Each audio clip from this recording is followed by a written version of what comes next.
ভালো ওয়েদার দেখে সপরিবারে বেরিয়ে পড়লাম নর্থ অফ ফ্রান্সের উদ্দেশ্যে। একটু গাড়ি চলার পরেই আরিশা বলল, বাবা বাথরুমে যাব। তো যাই হোক, গাড়িটা থামালাম। আসুন আপনাদেরকে দেখাই এখানকার বাথরুমগুলো কেমন হয়। সমস্ত কিছুই অটোমেটিক। তো ভেতরে না একটা গান চলছিল। এই বাটনটা ক্লিক করার সঙ্গে সঙ্গে দরজাটা বন্ধ হয়ে গেল। এই অটোমেটিক ফ্ল্যাশ, এখানে সেন্সার লাগানো।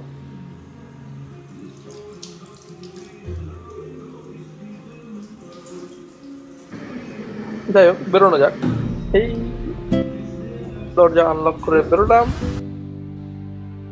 এই যে যেটা দেখছেন, এটা না একটা ডাস্টবিন। উপর থেকে দেখতে একটু ছোট লাগলেও ভেতরের জায়গাটা অনেক বড়।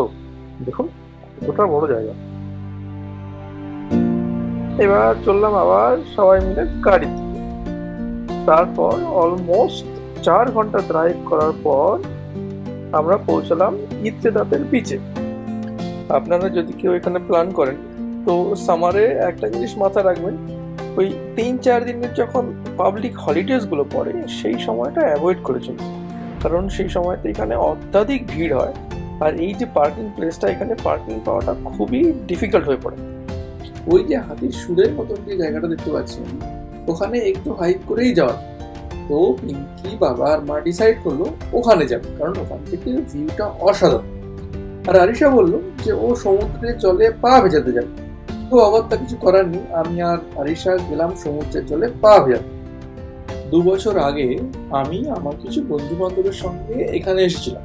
সেই সময় আমি হাইক করে ওই উপরে গেছিলাম। সেই সময় তোলা কিছু ছবি ভাবলাম আপনাদের সবার সঙ্গে শেয়ার করি। সেখান থেকে আপনারা ওখানকার ভিউটাও দেখতে পাবেন।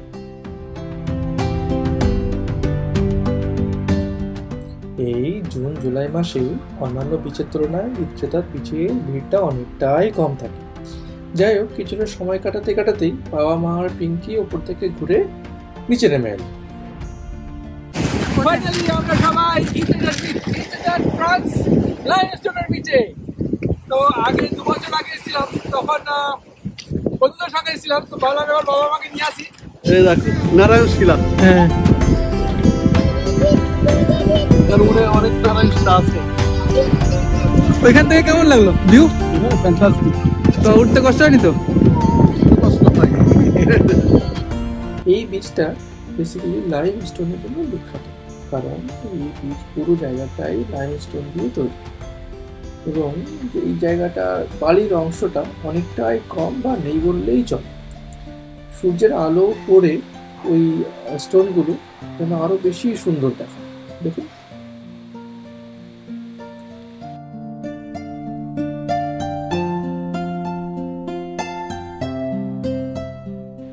আমি একটু এগোতেই আমার চোখে একটা লাইম স্টোন নজর পড়লো।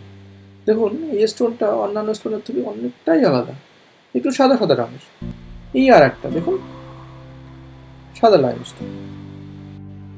ওই যে দূরে চার্চটা দেখতে পাচ্ছেন, ওখানে কিন্তু গাড়ি নিয়ে যাওয়া যায় না। ওখানে যেতে হলে আপনাদের এখান থেকে হেঁটে হেঁটে যেতে হবে যাওয়া। গ্রীষ্মকালে ইউরোপের দিনটা অনেক বড় হয়।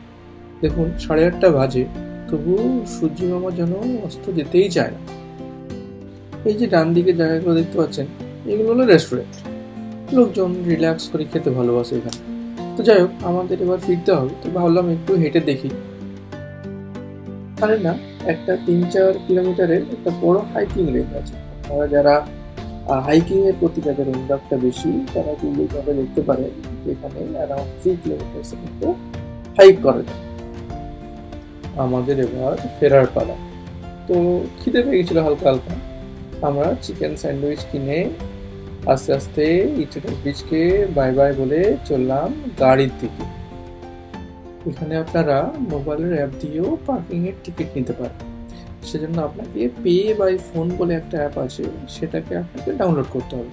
সেখানে ক্রেডিট কার্ড ইনফরমেশন দিয়ে আপনি ইজিলি পার্কিং এর টিকিট নিতে পারেন। এখানে খাবার অর্ডার দেওয়ার সময় একটু ভেবে চিন্তে দেওয়াই ভালো। আমরা চিকেন স্যান্ডউইচ ভেবেছিলাম, কিন্তু আমরা যে স্যান্ডউইচ পেলাম তাতে খুব একটা পছন্দ হয়নি। তো যাই হোক, আমি একটু টেস্ট করেই বেরিয়ে পড়লাম এয়ারবিএনবির উদ্দেশ্যে। সবাই ভালো থাকবেন, সুস্থ থাকবেন, বাই বাই।